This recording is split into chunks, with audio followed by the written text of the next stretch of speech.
ان کے لیے انہوں نے سارے ہمارے ملک کو ذلیل کیا دنیا میں، ہمارے اکنامک انٹرسٹ انہوں نے قربان کیے اپنے ذاتی، جن کے پیسے باہر پڑے ہیں، دولت باہر پڑی ہوئی ہے۔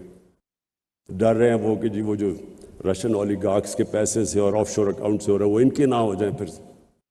اس لیے یہ ہمارے سارے ملک کی عزت کو داؤ پہ لگاتے ہیں۔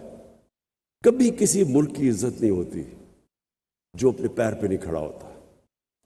ہمیشہ خوددار انسانوں کی عزت ہوتی ہے۔ غیرت مند انسان کی ساری دنیا عزت کرتی ہے۔ جو اپنی عزت ہی نہیں کرتا اس کی کس نے عزت کرنی ہے؟ حکم دیتے ہیں ہم تمہیں، اگر یہ تم نے اس فلانے کو نو کانفیڈنس میں شکست نہ دی تو بڑے کانسیکوینسز ہوں گے۔ یہ کبھی کوئی ایک ملک کو کوئی اس طرح کا تھریٹ دے سکتا ہے؟ کیا ہم کو یعنی کیسے ایک قوم کی، میں آپ کو یقین بتاؤں کہ ان کے اپنے اخباروں میں یہ پتہ چل جائے تو وہ ان کی ایڈمنسٹریشن کو اپنے اخباروں سے خوف آئے کہ ایسے کوئی کسی کے افیئرز میں مداخلت نہیں کرتا۔ یہ ہماری غلطی ہے، ہم نے ان کو امپریشن دیا ہے کہ جی آپ کے بغیر ہم زندہ نہیں رہ سکتے۔ تو میں اس کو سمرائز کرتا ہوں، نیشنل سیکیورٹی ملٹی ڈائمینشنل چیز ہے۔ سب سے بڑی ڈپینڈ کرتی ہے کہ آپ کی قوم آپ کے ساتھ، ملک اور قوم، گورنمنٹ اور قوم ایک ہی ہیں۔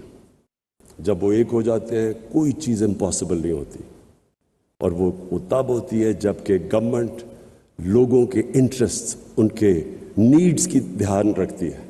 مجھے جو سب سے بڑی خوشی ہے وہ یہ کہ ہم نے وہ کام کیا جو ڈیولپ ملکوں کے اندر بھی نہیں ہے، یونیورسل ہیلتھ کوریج۔ ہم نے ہیلتھ کارڈ لے کے آئے ہیں، جتنے ہمارے صوبے ہیں، پنجاب، کے پی، گلگت بلتستان اور آزاد کشمیر، ہر خاندان کو ہم نے ہیلتھ کارڈ دیا ہے، ہیلتھ انشورنس۔ 10 لاکھ روپیہ خاندان کسی بھی ہاسپٹل میں جا کے علاج کروا سکے۔ یہ یاد رکھیں، گورنمنٹ میں نہیں، وہ جو پرائیویٹ ہاسپٹل کا سوچ بھی نہیں سکتا تھا، آج غریب سے غریب آدمی جا کے پرائیویٹ ہاسپٹل پہ اپنا علاج کروا سکتا ہے۔ یہ اس لیے کہ جو سب سے زیادہ ونربلٹی ایک انسان کی ہوتی ہے وہ جب اس کے گھر میں بیماری ہو اور اس کے پاس پیسہ نہ ہو علاج کروانے کا، یہ سب سے زیادہ ایک گھر میں عذاب ہوتا ہے۔ اور ہم نے جتنی بھی اس کی ریسرچ اور سرویز کی گئی ہیں، ایک خاندان جو گزارا کر رہا ہوتا ہے، اچھا بھلا پیر پہ کھڑا ہوتا ہے، ایک بیماری کی وجہ سے وہ غربت کی لکیر کے نیچے چلا جاتا ہے، بورو کرنا پڑتا ہے ان کو پیسہ۔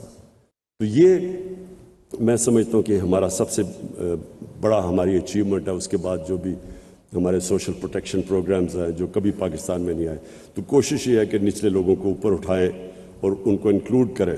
جو سٹرگل ہے وہ پاکستان کی سب سے بڑی سٹرگل رول آف لاء کی ہے۔ طاقتور مافیاز، رولنگ ایلیٹس، ان کو عادت پڑی ہوئی ہے، یہ سب سے زیادہ ریزسٹ کرتے ہیں کہ اپنے آپ کو قانون کے نیچے لانے کے لیے، اور یہ ہماری ایک جنریشن کی بہت بڑی سٹرگل ہے، اور انشاءاللہ یہ کرٹیکل ہے۔ جب ہم جیتیں گے تو یہ ملک ایک اور ہی لیول پہ چلا جائے گا۔ اور آخر میں یہ جو خودداری ہے، یہ میرا بلیف ہے کہ انسان اپنے پوٹینشیل پہ پہنچتا ہی نہیں جب تک وہ اپنے پیر پہ کھڑا نہیں ہوتا، اور جب تک وہ اپنے آپ کو چیلنج کے سامنے کھڑا نہیں ہوتا۔ جو بھی آسان راستہ لیتا ہے وہ کبھی بھی آسان راستہ لے کے کسی نے بڑے کام نہیں کیے۔ قوم بھی جب تک وہ اپنے آپ کو چیلنجز، اور وہ چیلنج آتا ہی تب ہے جب آپ کی انڈیپینڈنٹ فارن پالیسی ہو، لیکن رسپیکٹ تب آتا ہے۔ اور میں یہاں ہندوستان کو داد دوں گا کہ ان کو جس طرح کی انہوں نے فارن پالیسی رکھی ہے، ہمیشہ انہوں نے ان کی فارن پالیسی انڈیپینڈنٹ رہی ہے، اپنے لوگوں کے لیے رہی ہے، اور وہ بڑا پروٹیکٹ کرتے ہیں اپنی انڈیپینڈنٹ فارن پالیسی۔ اور انڈیپینڈنٹ فارن پالیسی سے یہ ہے، میں صرف اپنی آخر میں کنکلوڈ کروں کہ ہم نے سعودی عربیہ، ترکی سے، ایران سے، ان کی آپس میں اختلاف پوری کوشش کی، بجائے یہ کہ ہم فریق بنے، ہم نے کوشش کی کہ ان کو اکٹھا کرنے کی۔ پھر افغانستان میں پاکستان کا بہت بڑا رول ہے، ہم نے پوری کوشش کی کہ جو افغانستان کا پیس پروسیس ہے اس کو ہم آگے بڑھائیں۔ یہ جو بھی یوکرین کی کانفلکٹ جس پہ ہمارے پرانے دوستوں کو بڑا غصہ چلا کہ کیوں چلا گیا میں رشیا، اس میں آپ کو بتاؤں کہ یورپین یونین کونسل کے پریزیڈنٹ نے مجھے ٹیلی فون کر کے کہا، کیونکہ ہم نیوٹرل تھے، انہوں نے ہمیں کہا کہ ہم اور چائنا کے ساتھ مل کے کوشش کریں کہ یہ جو کانفلکٹ ہے اس کی کوئی ریزولوشن کی طرف جائے۔ پھر یوکرین کے پریزیڈنٹ زیلنسکی نے مجھے کال کی، اس نے بھی مجھے کہا کہ ہم کوشش کریں کہ چائنا کے ساتھ مل کے اس کانفلکٹ کی ریزولوشن پہ جائے۔ پھر شاہ محمود قریشی کل چائنا میں تھے، انہوں نے بائی لیٹرل میٹنگز کی، یہ ڈسکس کیا چائنیز فارن منسٹر سے علیحدہ اور رشین فارن منسٹر سے علیحدہ، اور کوشش کی کہ ہم کسی طرح ہم انوالو ہوں اس پیس پروسیس میں۔ لیکن یہ صرف تب ہو سکتا ہے جب آپ نیوٹرل ہوں، جب آپ کو کوئی بلاک پالیٹکس کا حصہ نہ سمجھے، بیکاز اس وقت تو آپ کی کریڈیبلٹی ختم ہو جاتی ہے۔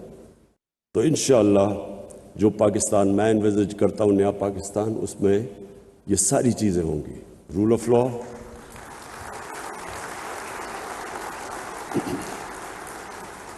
لا، فلاحی ریاست جس میں انسانیت ہو، جس میں انکلوسو گروتھ ہو، اور ایک انڈیپینڈنٹ فارن پالیسی جس کا صرف ایک مقصد ہو کہ ہمارے لوگوں کے انٹرسٹ کو پرائرٹائز کیا جائے، اور ہم کبھی بھی یہ جو سب سے بڑا ٹریپ ہے ایڈ کی وجہ سے، ڈالرز کی ایڈ کی وجہ سے اپنے لوگوں کے انٹرسٹ کمپرومائز نہ کریں۔ ایویلویشن کریں کہ آج تک جو ہم نے ایڈ لے کے پالیسیز بنائی ہیں اس سے ہمارے لوگوں کو کیا فائدہ ہوا، یا کیا نقصان ہوا۔ اور میں آج آپ کو کہتا ہوں کہ سب سے بڑی قیمت ہماری عوام نے اٹھائی ہے۔ جب ہم نے ڈالرز لے کے کانفلکٹس کے اندر حصہ لیا ہے تو قیمت تو ہماری عوام نے اٹھائی ہے۔ ایلیٹ جو چھوٹی سی تھی، جن کے بینک اکاؤنٹس بھی باہر ہیں، آف شور اکاؤنٹس، ان کو تو فائدہ ہوا ہوگا، لیکن پاکستان نے لوز آؤٹ کیا۔ تو میں معید آپ کو پھر سے اینڈ میں سیکیورٹی ڈائلاگ کی خراج تحسین پیش کرتا ہوں۔ یہ بڑا زبردست آپ نے کام کیا سارے اسٹیک ہولڈرز کو، تاکہ ہمارا ایک کنسنسس بنے سارے ملک میں کہ جو ہمارا سیکیورٹی کا جو روڈ میپ ہے وہ سب اسٹیک ہولڈرز اس کو اون کریں۔ شکریہ۔ جامع سلامتی کے موضوع پر 2 روزہ اسلام آباد سیکیورٹی ڈائلاگ، وزیر اعظم عمران خان اس تقریب سے خطاب کر رہے تھے۔ ان کی جانب سے کہا گیا کہ پاکستان کو خود مختار خارجہ پالیسی کی ضرورت ہے، اور ان کی جانب سے یہ بھی کہا گیا کہ اس بات کا تخمینہ لگایا جانا چاہیے کہ ایڈ کے مقابلے میں قوم کا کتنا مفاد ہوا اور قوم کو اس ایڈ کے نتیجے میں کتنا فائدہ ہوا۔ وزیر اعظم عمران خان نے یہ بھی کہا کہ کسی خود مختار ملک کو اس طرح دھمکیاں دی جا سکتی ہیں۔ بھارت پابندیوں کے باوجود روس سے تیل خرید رہا ہے، اس سے کچھ نہیں کہا۔